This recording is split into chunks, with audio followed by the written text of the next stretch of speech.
بسم اللہ الرحمن الرحیم۔ السلام علیکم ورحمۃ اللہ وبرکاتہ۔ معزز سامعین، 5 کام ایسے ہیں جو انسان کو فقیر سے بادشاہ بنا دیتے ہیں۔ جو یہ 5 کام شروع کرتا ہے اسے پھر امیر ہونے سے کوئی نہیں روک سکتا۔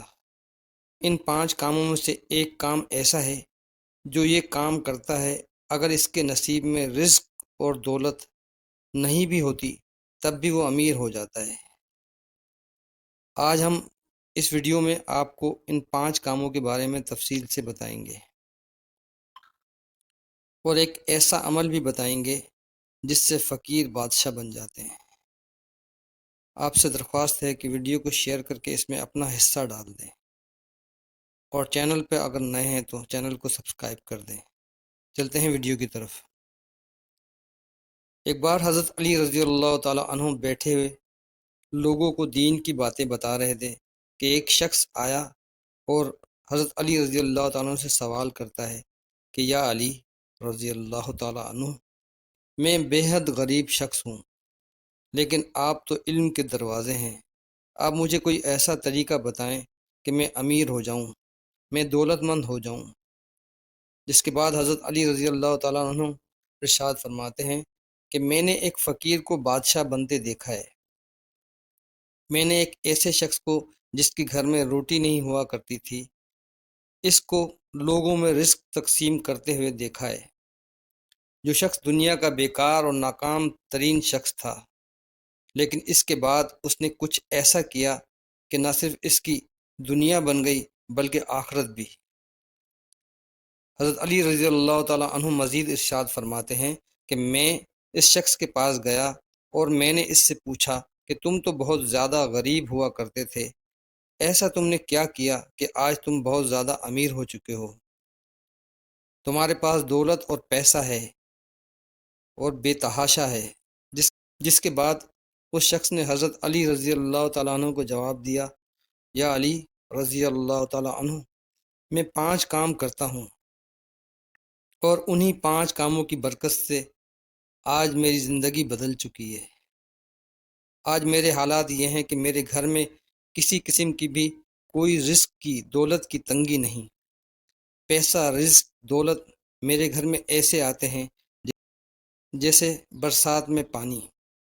نہ صرف میرے گھر میں رزق بے تحاشا آتا ہے بلکہ میرے گھر میں بہت زیادہ برکت ہے اور میں ہر قسم کی بلاؤں اور پریشانیوں سے بھی محفوظ ہوں، اور مجھے ملنے والی یہ تمام نعمتیں انہی 5 کاموں کی بدولت ہیں جو کہ میں کرتا ہوں۔ اس شخص نے کہا کہ جو میں پہلا کام کرتا ہوں کہ میں صبح اٹھنے کے بعد سب سے پہلے پرندوں کو دانہ اور پانی ڈالتا ہوں۔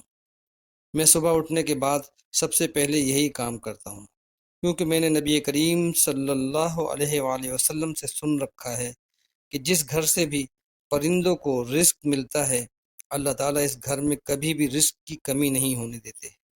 اس لیے میں جیسے ہی صبح اٹھتا ہوں میں سب سے پہلے اپنے گھر کی چھت پر چلا جاتا ہوں اور پرندوں کے لیے پانی رکھتا ہوں اور دانہ بھی رکھتا ہوں، تاکہ جس پرندے کو بھی بھوک لگی ہو وہ دانہ کھا کر اپنی بھوک مٹا لے، اور جو پرندہ پیاسا ہو وہ پانی پی کر اپنی پیاس بجھا لے۔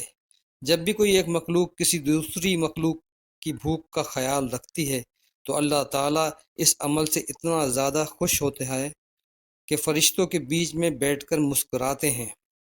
اللہ تعالیٰ کو ایک مخلوق کا دوسری مخلوق کے لیے احساس کرنا بہت ہی زیادہ پسند ہے۔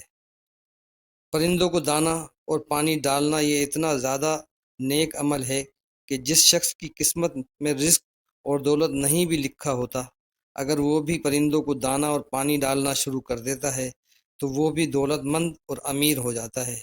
بے شک اس شخص کے اپنے نصیب میں تو رزق اور دولت نہیں ہوتا، لیکن اس شخص کو پرندوں کے نصیب کا رزق اور دولت ملنے لگتا ہے۔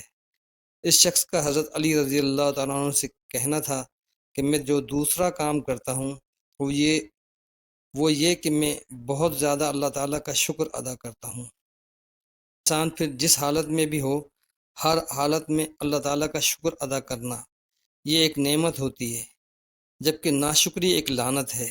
جو کہ انسان کو زوال اور بربادی کی جانب لے جاتی ہے۔ حضرت موسیٰ علیہ السلام ایک بار اللہ تعالیٰ سے بات کرنے کوہ طور پر جا رہے تھے کہ انہیں راستے میں ایک شخص ملتا ہے۔ وہ شخص حضرت موسیٰ علیہ السلام سے عرض کرتا ہے کہ میں ایک بے حد غریب شخص ہوں، میرے گھر میں ہر وقت رزق اور پیسے کی تنگی رہتی ہے، 2 وقت کا کھانا بھی میں نہیں کھا سکتا، ایک وقت کا کھانا کھاتا ہوں اور ایک وقت مجھے بھوکا سونا پڑتا ہے۔ آپ اللہ تعالیٰ سے کہیں کہ میرے رزق میں اضافہ فرما دے، مجھے دولت مند بنا دے۔ حضرت موسیٰ علیہ السلام اس شخص کی بات سنتے ہیں اور آگے چل دیتے ہیں۔ کچھ آگے جانے کے بعد آپ کو ایک اور شخص ملتا ہے۔ وہ شخص آپ سے عرض کرتا ہے کہ میں بہت زیادہ امیر ہوں، میرے گھر میں اتنا مال اور دولت جمع ہو چکی ہے کہ میں گھر میں دولت رکھنے کی جگہ باقی نہیں بچی۔ آپ اللہ تعالیٰ سے کہیں کہ اللہ تعالیٰ مجھے غریب بنا دے۔ حضرت موسیٰ علیہ السلام اس شخص کی بات سن لیتے ہیں، جس کے بعد آپ کوہ طور پر پہنچتے ہیں اور پہنچنے کے بعد اللہ تعالیٰ کے سامنے عرض کرتے ہیں کہ یا الہی، مجھے راستے میں 2 شخص ملے تھے۔ پہلا شخص کا کہنا تھا کہ وہ بہت زیادہ غریب ہے اور وہ امیر ہونا چاہتا ہے، جبکہ دوسرا شخص کا کہنا تھا کہ وہ بہت زیادہ امیر ہے، اس کی خواہش تھی کہ وہ غریب ہو جائے۔ جس کے بعد اللہ تعالیٰ نے حضرت موسیٰ علیہ السلام کو جواب دیتے ہوئے کہا کہ وہ شخص جو کہہ رہا تھا کہ امیر ہونا چاہتا ہے، اسے کہنا کہ میرا شکر ادا کرنا شروع کر دے، امیر ہو جائے گا۔ جبکہ وہ شخص جو کہ غریب ہونا چاہتا تھا، اسے کہنا کہ میرا شکر ادا کرنا چھوڑ دے، بہت جلد غریب ہو جائے گا، اس کے گھر میں فاقے آ جائیں گے۔ حضرت موسیٰ علیہ السلام جب کوہ طور سے اللہ تعالیٰ سے بات کرنے کے بعد واپس جا رہے ہوتے ہیں تو آپ کو راستے میں پھر سے وہی شخص مل جاتا ہے جو امیر ہونا چاہتا تھا اور اس وقت بہت زیادہ غریب تھا۔ آپ اس شخص سے کہتے ہیں کہ اللہ تعالیٰ نے مجھ سے کہا ہے کہ تم اللہ کا شکر ادا کرنا شروع کر دو، اللہ تمہیں امیر کر دے گا۔ جس کے جواب میں اس شخص کا کہنا تھا کہ میں کیسے اللہ کا شکر ادا کروں، اللہ نے مجھے دیا ہی کیا ہے۔ آپ اس شخص کی بات سننے کے بعد جیسے ہی آگے جاتے ہیں، آپ کو وہ شخص بھی مل جاتا ہے جس کا کہنا تھا کہ میں بہت زیادہ امیر ہوں اور غریب ہونا چاہتا ہوں۔ حضرت موسیٰ علیہ السلام اس شخص سے کہتے ہیں کہ اللہ تعالیٰ نے کہا ہے کہ تم اللہ کا شکر ادا کرنا چھوڑ دو، اللہ تمہیں غریب بنا دے گا۔ جس کے جواب میں اس شخص کا کہنا ہوتا ہے کہ میں کیسے اللہ کا شکر ادا کرنا چھوڑ دوں، اللہ نے مجھے بے تحاشا نعمتیں دی ہیں، اللہ نے مجھے اتنی نعمتیں دے رکھی ہیں کہ میں اگر ہر وقت اللہ کا شکر بھی ادا کرتا رہوں تو بھی اللہ کی نعمتیں اتنی ہیں کہ میں ان کا حق ادا کر ہی نہیں پاؤں گا۔ اس مثال سے ہم بخوبی سمجھ سکتے ہیں کہ اللہ تعالیٰ کبھی بھی اپنے شکر ادا کرنے والے بندوں کو محتاج نہیں کرتا اور ناشکروں کو کبھی نوازتا نہیں۔ اس شخص کا حضرت علی رضی اللہ تعالیٰ عنہ سے کہنا تھا کہ میں جو تیسرا کام کرتا ہوں، میں اپنے ماں باپ کی بہت زیادہ خدمت کرتا ہوں۔ میرے ماں باپ بوڑھے ہو چکے ہیں، لیکن میں ان کی خدمت میں کسی طور پر بھی کمی نہیں چھوڑتا، کیونکہ میں یہ جانتا ہوں کہ ماں کے پاؤں کے نیچے جنت ہے۔ اگر میں اپنی ماں کی خدمت کروں گا تو میں اپنی آخرت بنا لوں گا، جبکہ باپ کی خدمت کرنا دنیا میں آپ کو کامیاب بنا دیتا ہے، کیونکہ جب باپ اپنی اولاد کے حق میں دعا کرتا ہے تو باپ کی گئی دعا 7 آسمان کو چیر کر سیدھا اللہ تعالیٰ کے پاس پہنچ جاتی ہے۔ ماں باپ کی خدمت کرنا کسی بھی دوسری عبادت سے کم نہیں۔ ماں باپ کا چہرہ دیکھنا عبادت، ماں باپ سے ہنس کر بات کرنا عبادت، اس لیے جتنا ممکن ہو سکے میں اپنے ماں باپ کی دن رات خدمت کرنے کی کوشش کرتا ہوں۔ اس شخص نے حضرت علی رضی اللہ تعالیٰ عنہ سے کہا کہ میں جو چوتھا کام کرتا ہوں، میں جہاں تک ممکن ہو سکے غریبوں کی مدد کرتا ہوں۔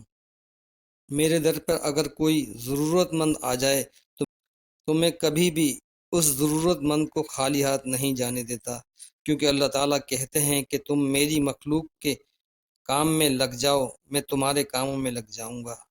اور اس شخص کے کام کبھی بگڑ جائیں یہ تو سوال ہی پیدا نہیں ہوتا، جس کے کاموں میں خود اللہ تعالیٰ لگے ہوں۔ اس شخص کا حضرت علی رضی اللہ تعالیٰ عنہ سے کہنا تھا کہ میں 5واں کام یہ کرتا ہوں کہ میں پانچوں وقت کی نماز پابندی سے ادا کرتا ہوں، باجماعت ادا کرتا ہوں، اور فجر کی نماز تو میں کبھی بھی نہیں اور کسی حالت میں بھی نہیں چھوڑتا، کیونکہ فجر کی نماز رزق کی نماز ہے۔ جو شخص فجر کی نماز ادا کر لیتا ہے پورا دن اس کو رزق ملتا رہتا ہے، لیکن جو شخص فجر کی نماز کو چھوڑ دیتا ہے اس دن اس کا رزق کاٹ دیا جاتا ہے۔ جو کوئی بھی ان پانچوں کاموں کو کرتا رہے گا، پھر چاہے وہ فقیر ہی کیوں نہ ہو، کچھ ہی دنوں میں بادشاہ بن جائے گا۔ اس کے گھر میں برکت ہوگی، ہر قسم کی بے برکتی کا خاتمہ ہو جائے گا، اس کے بگڑتے کام بننے لگیں گے، اور دولت اور پیسہ تو اس کو اتنا ملے گا کہ اس کے گھر میں دولت اور پیسے رکھنے کی جگہ نہ بچے گی۔ اس لیے معزز سامعین، اگر آپ یہ رزق اور دولت اور پیسے کی تنگی سے پریشان ہیں، یا آپ بہت زیادہ امیر اور دولت مند ہونا چاہتے ہیں، تو ان پانچوں کاموں کو کرنا شروع کر دیں۔ اس کے ساتھ ایک عمل پیش خدمت ہے کہ روزانہ صبح اور شام 100 بار سورۃ اخلاص، ہر بار بسم اللہ کے ساتھ 100 بار درود ابراہیم، اور 100 بار سید الاستغفار، یہ صبح بھی اپنی زندگی کا معمول بنا لے اور شام کو بھی اپنی زندگی کا معمول بنا لے، صبح فجر کے بعد اور شام میں رات میں عشاء کے بعد۔ تو سوال ہی پیدا نہیں ہوتا کہ آپ دولت مند نہ بنیں۔ اللہ تعالیٰ سے یہی دعا ہے کہ اللہ تعالیٰ میرے تمام بہن بھائیوں کی تمام مصیبتوں اور پریشانیوں کو دور فرمائے اور ان کے دسترخوانوں میں وسعت عطا فرمائے، آمین ثم آمین۔ معزز سامعین، اگر ہماری یہ کاوش آپ کو اچھی لگی ہو تو سب سے پہلے ویڈیو کو شیئر کر کے اس میں اپنا حصہ ڈال دیں، ویڈیو کو لائک کر دیں، چینل کو سبسکرائب کر دیں، بیل کے نشان کو دبا دیں تاکہ آئندہ آنے والی اس طرح کی معلوماتی ویڈیو سب سے پہلے آپ تک پہنچ سکے۔